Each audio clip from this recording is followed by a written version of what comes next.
धाकड़ खबर, बेखौफसुमा बेबाक अंदाज।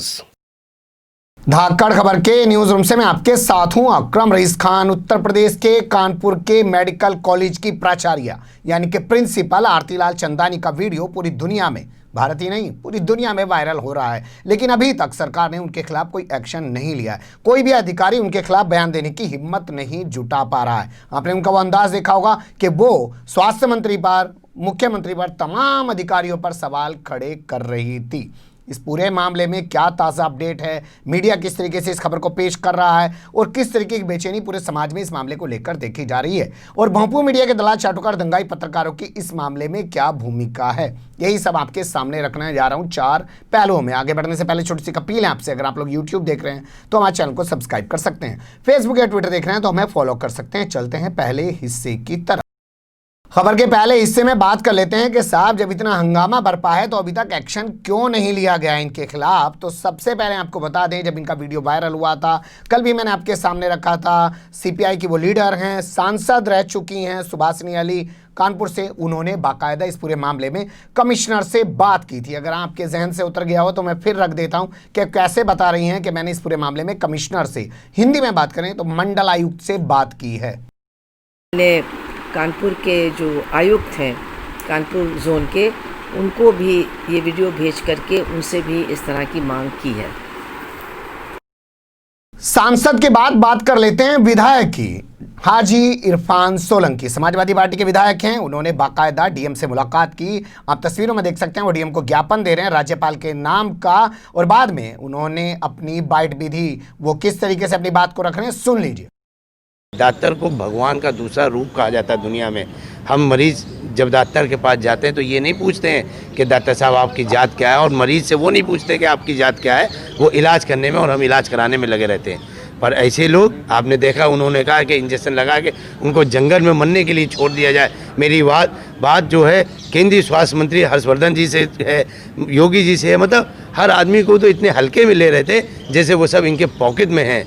और मैं बताना चाहता हूं आपको इस चैनल के द्वारा कि जो सरकार होती है वो किसी से नहीं डरती है, ये मेरा व्यक्तिगत मानना है। यदि ऐसा सच है तो ऐसे डॉक्टर के खिलाफ कार्रवाई होगी और नज़ीर बनेंगे कि आने वाले डॉक्टर अपने जुबान पे लगाम लगाएं और देश को जोड़ने का काम करें, ना कि देश को तोड़ने का काम करें। सांसद के बाद विधायक, अब विधायक के बाद आ जाइए वकील साहब का बयान आपके सामने रखते हैं, जिनका नाम है नासिर खान। उन्होंने बाकायदा डीआईजी को एक लेटर दिया है और उस लेटर के आधार पर एफआईआर दर्ज करने की मांग की है और आगे जांच करने की मांग की है। उनकी जबानी सुन लीजिए। नासिर खान एडवोकेट, समाचार पत्रों एवं यूट्यूब के माध्यम से ज्ञात हुआ कि कानपुर की जो प्राचार्य मेडिकल कॉलेज की है डॉक्टर आरती लाल चंदानी जी द्वारा एक वर्ग विशेष के ताल्लुक से अभद्र टिप्पणी करते हुए और ख़राब कमेंट्स करते हुए उन्होंने एक वीडियो वायरल हुआ। उसके परिप्रेक्ष्य में मैंने डीआईजी को एक प्रार्थना पत्र भेजा है जिससे मुकदमा पंजीकृत कर उनके विरुद्ध उचित कानूनी कार्रवाई की जाए और जो भी इसमें सम्मिलित है उनके विरुद्ध कार्रवाई की जाए।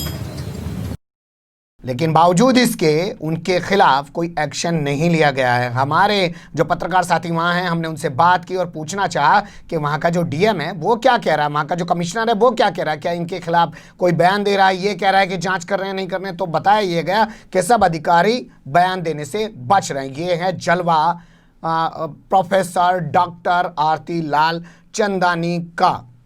शहर काजी ने भी इस पूरे मामले में जो है एक लेटर लिखा है।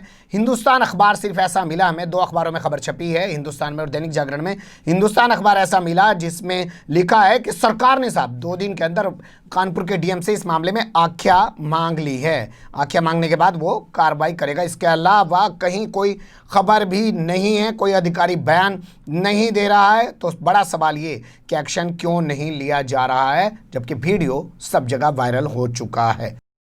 अब खबर के दूसरे हिस्से में बात कर लेते हैं कि आखिर क्या सफाई दे रही हैं और किस मामले में गच्चा खा जा रही हैं। मैं आपके सामने उनका पूरा वीडियो रख रहा हूं जो उन्होंने पत्रकारों को दोबारा सफाई दी है और कहा है उसमें कि उन्हें प्रोवोक किया गया, ये सब बोलने के लिए प्रोवोक किया गया। वो तो पूछ ही रही थी कि कोई रिकॉर्डिंग तो नहीं हो रही है, लेकिन खुफिया तरीके से उनकी रिकॉर्डिंग कर ली गई, उनसे उल जुलूल बुलवा लिया गया, कुछ भी बुलवा लिया गया और बाद में उसको रिकॉर्ड कर लिया गया। रिकॉर्ड करने के बाद उनको ब्लैकमेल किया जाता रहा, उनसे कहते रहे कि वो ठेका दे दें, क्योंकि वहाँ की प्रिंसिपल है। मेडिकल कॉलेज के जितने ठेके छोड़ते होंगे तो क्या मैडम ऐसे ही ठेके छोड़ती हो क्या? आपके हाथ में है क्या सब कुछ? बनिए की दुकान चला रही हो क्या कि किसी को कुछ भी दे देती हो? तो आपके अंदर कुछ ना कुछ कमियां होंगी तभी तो ब्लैकमेल हो रही होंगी। आप कमियां नहीं होती, आप ब्लैकमेल कैसे हो जाती, ये कह रही है। लेकिन जब पत्रकारों ने सख्ती से उनसे सवाल पूछा तब आप उस सवाल को ज़रा गौर से सुनिएगा कि आपको ब्लैकमेल कौन कर रहा था और कैसे कर रहा था, उसका जवाब नहीं दे पाई। बताने लगी साहब हमने तो इतने डॉक्टरों को यहाँ रख दिया, ये हमने ठेके की प्रक्रिया चला रखी है। लेकिन सबसे दिलचस्प चीज़ जो है वो कहती हैं मुस्लिम तो मेरे सगे भाई बहन हैं, मेरे सगे संबंधी हैं। अगर वो अस्पताल में आते हैं मैं उनकी ज़्यादा केयर करती हूँ, उनका ज़्यादा ख्याल रखती हूँ।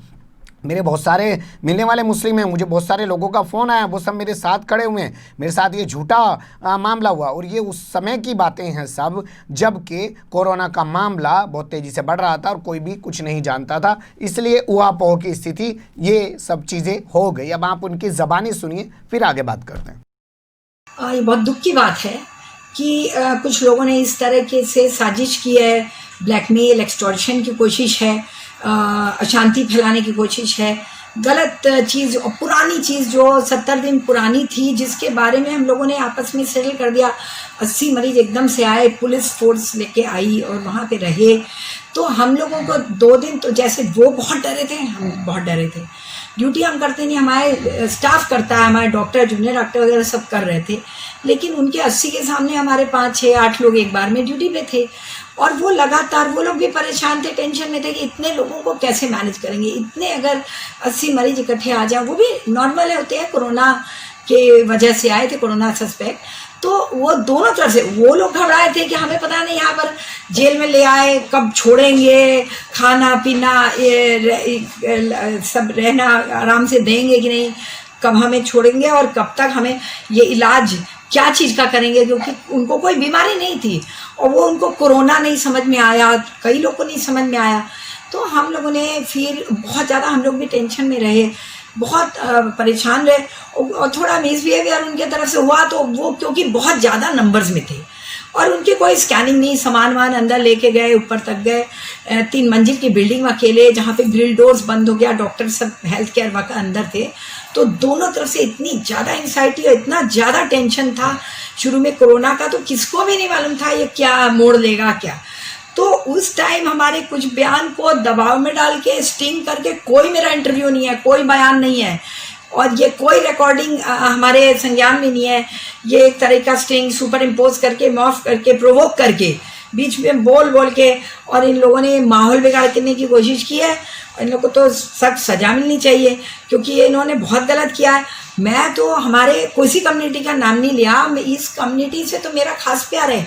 यही मेरे कई बच्चे हैं मुस्लिम, मेरे सगे ये भाई बहन हैं मुस्लिम, मेरे स्टूडेंट्स रहे हैं जिनके लिए मैं जान देने को तैयार थी हमेशा। और हमारे इतने मरीज हैं जिनको मैं स्पेशली आउट ऑफ क्यू इनको देख के, इनको दवाई, इनको हर चीज़ प्रोवाइड करती हूँ क्योंकि इनकी फ्लाइट थोड़ी ज़्यादा ख़राब होती है, तो मैं इनको देती हूँ बजाय दूसरे किसी को।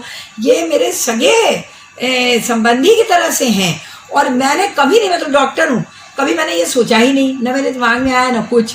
एक प्रेशर में काम किया, 2 दिन में सारा सेटल हो गया। मैंने मीडिया में भी दिया कि इन्होंने माफ़ी भी मांगी, कई मौलाना बहुत लोग आ गए जो हमारे जान पहचान के भी आए, मीडिएट किया, जो मुस्लिम्स थे उन्होंने मीडिएट किया, खाना पीना भी बहुत लाए क्योंकि इन लोगों को बहुत ज़्यादा ज़रूरत है। तो होती है कि इंसान वहाँ पे 24 घंटा रहेगा। हमारा एक गरीबों का अस्पताल, गवर्नमेंट हॉस्पिटल है, इतना हमारे पास प्रोविज़न हम लोगों ने जुटाया सरकार की मदद से और एक प्रोटोकॉल बना, उसमें टाइम लगता है, एकदम से सब कुछ नहीं होता। फिर सारा कुछ हुआ, ये खुशी खुशी रहे, माफ़ी भी मांगा, थैंक्स भी दिया। आप ये सोचिए 21 दिन मिनिमम रहे, कहीं तो इससे ज़्यादा रहे जब तक नेगेटिव नहीं हो गए, 1.5 महीना लोग रहे पर कहीं कोई शिकायत नहीं, कुछ नहीं। यही मैंने मीडिया में भी दिया कि हाँ कोई शिकायत नहीं है, ये माफ़ी मांग के अप्रिशिएट करके गए। हम लोग ने इनको थैंक्स दिया और इन्होंने हमें धन्यवाद दिया। हमारे कई लोग लिख के गए, हमारे ज़िंदगी भर का रिश्ता कई लोगों से जुड़ गया कि चलो ये यहाँ पे हमारे साथ इतने दिन रहे। फिर इस तरह की हरकत 70 दिन बाद, जबकि ये इनमें से एक आदमी कुछ ना कुछ एक्सपेक्टेशन लेके आए, ब्लैकमेल करते रहे हमेशा, ये कुछ ना कुछ कहते रहे। इन्होंने मेंशन भी किया था कि आपका कोई वीडियो है, तो मैंने सोचा मैंने ऐसा कोई काम किया है नहीं, कौन सा वीडियो है, जो मर्जी करें, किसी प्रेशर में हम नहीं आए और ऐसा सवाल ही नहीं है। मैंने कहा ऐसा क्या है, तो इन्होंने 70 दिन बाद एक पुरानी बात को लेके जो सॉल्व हो गई, जो 2 दिन के अंदर रिश्ते बन गए। बीच में और कुछ लोग आए, वो भी ऐसे किए थे नए लोग, उनको पुराने लोगों ने कंट्रोल कर लिया, वो भी बात खत्म हो गई। ब्लैकमेल किस बात को लेकर करते हैं? ये सोचते हैं कि हम प्रिंसिपल हैं, यहाँ पद में हैं, तो हम इनको कोई बहुत कुछ ठेका दे दें, हम इनको वो दे दें, कोई ओब्लाइज कर दें, ऐसा। पर इस गवर्नमेंट में इतनी ट्रांसपेरेंसी से सब काम होता है, सारे ट्रांजैक्शन इतने डिजिटल होते हैं, इस तरह हम लोग किसी को ओब्लाइज नहीं कर सकते। हमने हमेशा सीनियरिटी, टैलेंट, मेरिट को रिस्पेक्ट करके कोई भी यहाँ पे रिक्रूटमेंट्स किए, संविदा पे लिए, हमारे डॉक्टर्स नॉन PGJR को लिए, हमने कितने पद खाली थे, 300 से ज़्यादा पद हमने भरे हैं। तो ये इस तरह से करना ये बहुत गलत बात है, और आपके थ्रू हम यही कहेंगे कि ये बहुत इस तरह माहौल बिगाड़ने की कोशिश कर रहे हैं। किसी कम्युनिटी के खिलाफ हम कभी नहीं रहे, सब मुझे जानते हैं। आपने उनकी ज़बानी, उनकी सफाई सुन ली, लेकिन जहां पूछा पत्रकार ने कि कैसे ब्लैकमेल किया जा रहा था, वहां गच्चा खा गई। लेकिन मैं चाहता हूं, खबर पड़े ही लंबी हो जाए, आप दोबारा से जो इन्होंने पहले जहर उगला था उस वीडियो को बारीकी से सुनिए, उसमें ये क्या बोल रही हैं और इसमें ये क्या बोल रही हैं, और खुद तुलना कीजिए। यहाँ से आगे चलेंगे खबर के तीसरे हिस्से की तरफ। पेशेंट है, ये जमीन नहीं है, ये तो फर्जी है, ये तो आए ही है ये करने, ये तो टेररिस्ट है।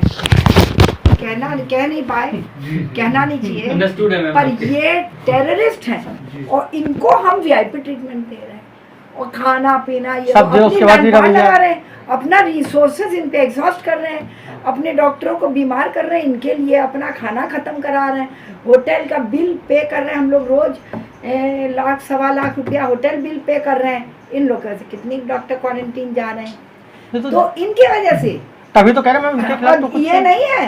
तो हमारे पास एक मरीज था पॉजिटिव, वो भी चला गया, बड़ा शरीफ NRI था, चला गया, ठीक हो गया, कोई नहीं था। अब इनके लिए हमारे सारा रिसोर्सेज तो इनके लिए आप कहिए, हमारे 100 किट यूज हो रहे हैं। एक किट का दाम हमको तो सब्सिडाइज मिल रहा है 500-700 रुपये का, पर एक किट का दाम गवर्नमेंट को 2500 रुपया पड़ रहा है। अब वो सोचिए 2500 और 100 किट रोज इनके लिए। ये नहीं हो तो हमें किट चाहिए नहीं, कोई नहीं होता, जीरो है। एक ओम प्रकाश भर्ती तो क्या करेंगे हम लोगों को कुछ नहीं करना, अभी उसकी रिपोर्ट नहीं आई है मैम। तो फिर एक ओम प्रकाश और भर्ती है, अच्छा है बेचारा, वो अपना बंद करके है तो बेचारा। मैम बताइए फिर जमातियों का फिर क्या करेंगे, भैया इसके लिए क्या करेंगे? मैं वैसे तो सोच रही हूँ कि आप कहीं लीक मत करिएगा, हेल्थ मिनिस्टर से बात करेंगे, डॉक्टर हर्षवर्धन से बात करेंगे। हम एक लेटर लिख दीजिए ना उनको, लेटर ही लिखिए तो उसके क्योंकि यहाँ तो ये लोग कोई नहीं सुनेंगे, डरते भी हैं। DM तो वही मुख्यमंत्री के आदेश चल रहे हैं, मुख्यमंत्री कहीं ना कहीं अपीजमेंट वाला मार्ग अपना रहे हैं। नहीं तो आप उसकी, आप लोग कोई रिकॉर्ड तो नहीं कर रहे? अरे नहीं, रिकॉर्ड करो, आप बात करेंगे।